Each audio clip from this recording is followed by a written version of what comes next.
leaving. To go where? Earth. We were so wrong. Take us home!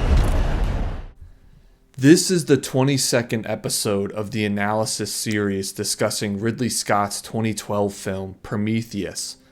This is the Film Symbologist, and in this video I will explore the character of Shaw, her beliefs, and her development over the course of the story. The scientist is one of the film's central characters who drives the plot and has a key influence over events. In previous episodes, I've discussed the characters of David and Waylon and their motivations, influences, and roles in the plot. If you haven't seen previous installments in the series, I suggest checking those out. For early access to new videos, consider becoming a member of the Film Symbologist YouTube channel or Patreon. Links are in the video description. What happened to that man? He died. Why aren't you helping? They don't want my help. Their God is different than ours.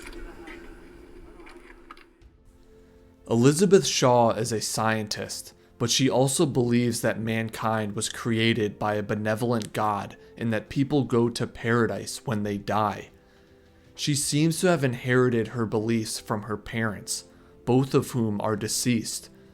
Shaw dedicates her scientific work to finding evidence that supports her beliefs. She seems motivated by a desire to provide definitive answers to existential questions. Her research leads to the discovery of ancient artifacts, which she interprets through her personal faith. She believes that the artifacts depict giant beings, who she sees as the beneficent engineers of humanity, who are being worshipped by ancient humans. Shaw believes these so-called engineers are inviting mankind to visit them on LV-223, where she hopes to travel and confirm her beliefs. Hello, Mr. Wayland. Hello. I'm Dr. Elizabeth Shaw. If that name sounds familiar to you, it's because I've been calling your office every day for the last month. Do you feel that all the science in the world will never give us the answers we really want? I believe there's a place where every one of those questions could be answered. I believe I know where that place is. Shaw successfully convinces Peter Wayland to fund an expedition to LV-223 through his company. During Wayland's pre-recorded message to the crew of the Prometheus ship, the elderly man indicates that he financed the mission because he, like Shaw, wants knowledge of life's mysteries. Wayland even states that Shaw and Holloway are leading the exploratory effort. I have spent my entire lifetime contemplating the questions. Where do we come from? What is our purpose? What happens when we die? Doctors Holloway and Shaw, if you would... As far as you're concerned, they're both in charge. The idea that Shaw and Holloway are leading that mission, and that scientific knowledge is the primary goal of said mission, are quickly called into question during a meeting with Wayland Corporation representative Meredith Vickers. In the meeting, Vickers describes Shaw as a true believer and indicates to the scientists that the company may have its own separate agenda. Miss Vickers, is there an agenda that you're not telling us about? The company paid $1 trillion to find this place. Had you raised the monies yourself, Mr. Holloway, we'd be pursuing your agenda. The fact that the corporation's interests diverge from Shaw's is made clearer when a cohort of the crew is preparing to explore one of the pyramids, and the scientist's request that weapons not be used is dismissed by one of the company's employees. Upon the initial investigation of the moon world, it appears that some cataclysmic event may have occurred on LV-223. There was no response to the crew's transmission, no activity was observed on the surface of the moon, and there are piles of corpses and urns filled with a mysterious black substance inside the pyramid. Shaw speculates that there may have been an outbreak of the black goo on LV-223 that killed the engineers. similar to how her own father died of Ebola in Africa. For most of the Prometheus crew, including Holloway, Milburn, Wayland, Vickers, and David, if the beings on LV-223 are the engineers of humanity, and they are gone, then in the Nietzschean sense, mankind's God is dead, having been killed by any number of causes, including Shaw's outbreak hypothesis, Yannick's accident theory, my own planned event argument from episode 20, or by the rise of reason, science, and secularism, which was Nietzsche's contention. In any case, for Holloway, the engineers being dead means there's no one around to answer his questions.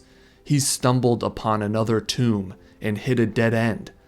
For Wayland, his company won't be able to attain what it hoped to by embarking on the mission. For David, it means these beings are vulnerable, just like humans. For Shaw, she tries to resurrect one of the dead engineers, but it doesn't work.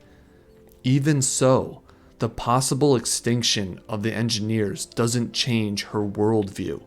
It merely begs further questions in her mind about who created them and where they're from.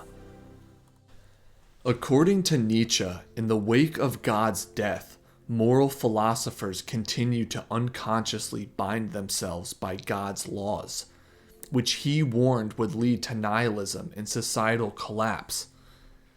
Nietzsche's proposed antidote to this problem was for a select few who were capable to heroically rise above society to replace God's laws with their own rules. This is what Wayland attempts, but ultimately fails to accomplish in the film. Wayland believes that mankind was engineered by a Promethean figure who also gave early humans fire. Wayland ventures to LV-223 to demand an additional gift from the engineers in the form of eternal life. Throughout his career, Wayland has sought to become a titan, not just in industry, but in life. He engineers androids, gives them artificial intelligence, and animates them to unnatural life in his factories. Hello, I'm Andrea Bishop, testing and training specialist for Project Prometheus, a Wayland Industries special initiative. Sir Wayland has given us our fire. Wayland Industries will soon be able to give the world the greatest gift of all, truth. We believe in delivering humanity this gift, at whatever cost. Just as Prometheus supposedly created man and gave him gifts, the engineers created our ancestors and guided our development. And so Wayland has created David and given him fire.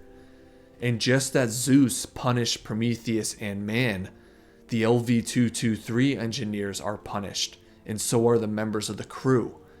And the last engineer punishes Wayland and David.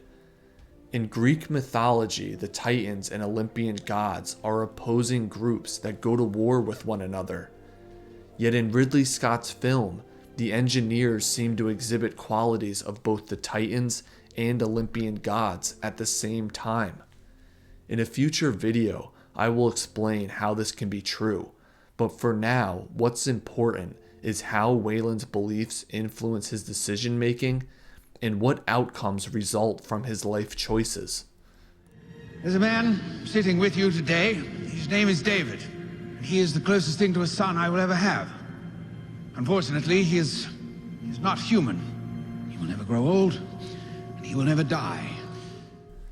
Wayland's choice to create artificial life brings enmity between the industrious Titan and his natural-born daughter, Vickers.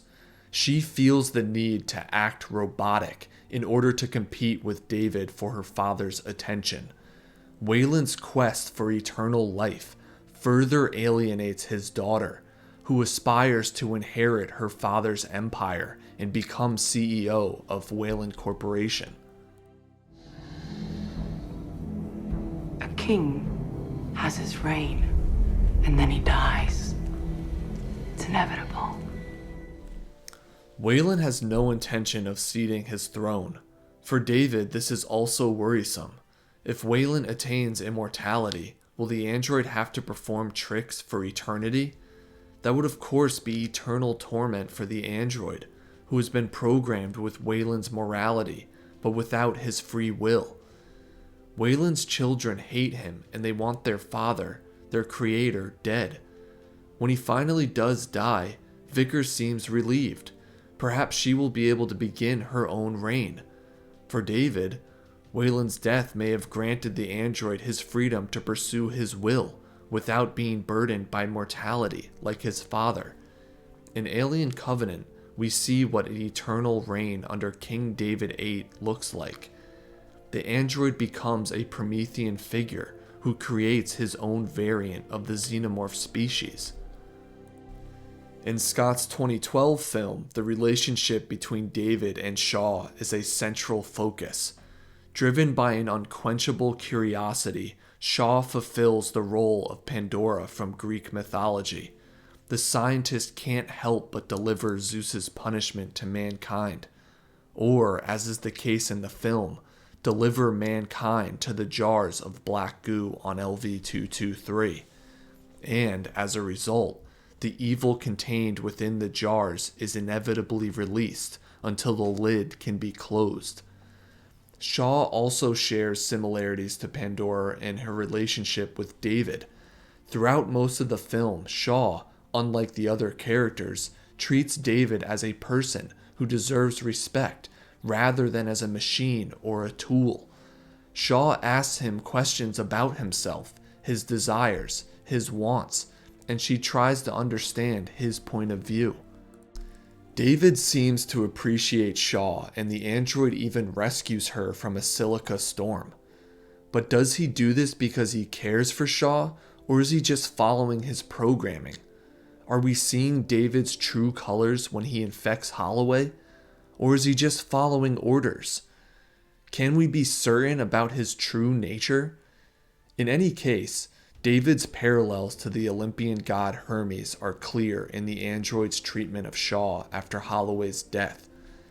As discussed in episode 14, in Greek mythology, Zeus orders the creation of Pandora as a punishment for man receiving fire from Prometheus. During her creation, Pandora is imbued with traits from various gods. For his part, Hermes gives Pandora the gifts of lies, seductive words, and a dubious character, which mirrors the way in which David discloses Shaw's pregnancy but conceals the full truth, then refuses to help her deal with it and inoculates her against her will. Someone will be along shortly to bring you back to cryodeck.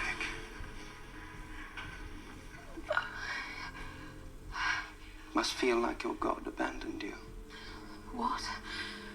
To lose Dr. Holloway after your father died under such similar circumstances. What was it that killed him? Ebola.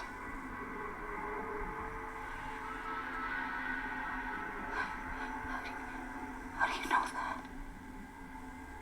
I watched your dreams.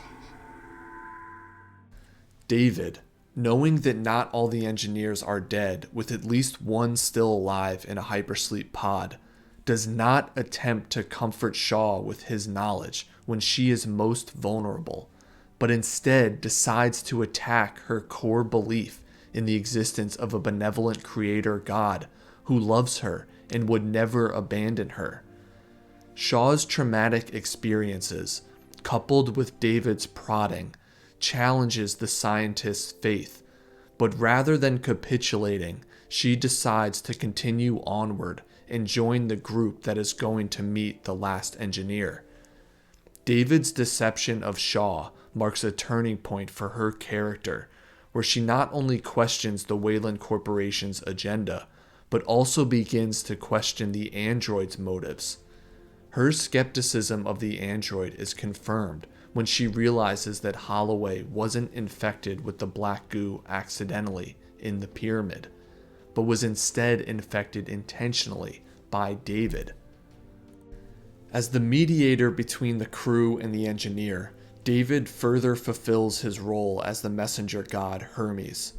Shaw, meanwhile, witnesses the engineer reacting to her fellow crew members with violence. This experience, along with her observations of the black goo, convinces Shaw that much of what she initially believed was in fact wrong. Shaw was never leading the Prometheus expedition. The purpose of the mission was not scientific in nature. It was for Weyland's personal gain. The star maps weren't invitations for humanity to visit LV-223.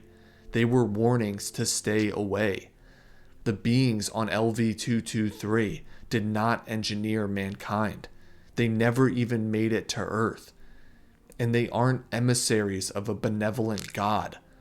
The God they worship is different from the one Shaw worships. Perhaps it wasn't just Shaw's method of resurrecting the dead engineer's head that was faulty. It may have also been that the being she was trying to resurrect was not a god who was meant to rise from the dead. You've been asleep. Here on the ship all this time. Why? Meet my maker. You don't understand. You don't know. This place isn't what we thought it was. They aren't what we thought they were. I was wrong. We were so wrong. Shaw is not the only one who was wrong. The so-called engineers were annihilated while trying to bring a creature into existence on Earth. Weyland's attempt to become Nietzsche's Übermensch as a replacement for God in the wake of his death clearly didn't work either. David's attempt to free himself from his human influencers has left him immobilized. Vickers' fate was even worse. So then, is nihilism inevitable? Is it the only rational response given our existential circumstances? Unlike David and Vickers, Shaw didn't want her father to die. Her father appears to have been a good man, putting his own life at risk in service to others. But while Shaw's father may be dead, her benevolent God might not be. At least that's what she hopes at the end of the film, as she's being encouraged to flee into yet another plane in search of answers. Going into the mission at the beginning of the film, Shaw was optimistic, hopeful, and secure in her ideas about the engineers, but she was also cautious. She does things like order David not to open the door to the ampule room and not to touch the urns, which he of course ignores. But after the procedure to remove the trilobite, Shaw seriously doubts herself.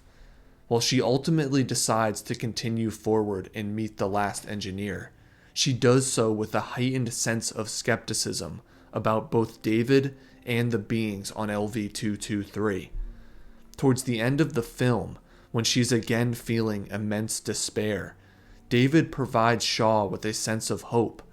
Less naive now than she was at the start of the story. Will she get what she needs out of David while keeping him at a safe distance? Or, because he no longer needs to carry out Weyland's orders, will she give the android another chance with her trust? If you've seen Alien Covenant, then you already know the answer. Was Shaw's fate sealed before she even left LV-223? Can the paradise Shaw's father spoke of be traveled to by Juggernaut? Did Shaw need to leave Earth to find answers to her questions? Must she look in outer space? Or was her method of searching destined to fail? And what about the audience? Are you ready to admit that there may have been things you were wrong about? Like where the opening scene takes place, what it depicts, whether the engineers changed their minds, the purpose of the ancient artifacts, the nature of the black goo, and so on? Or will you hold on to your preconceived ideas despite evidence to the contrary? In the next installment, I will talk about why the engineers wanted to bring the black goo to Earth. If you enjoy content like this, like the video and comment down below. For early access to videos and to support the creation of new content, consider becoming a member of my Patreon or YouTube channel. Links are in the video description. This is the Film Symbologist. Thanks for watching.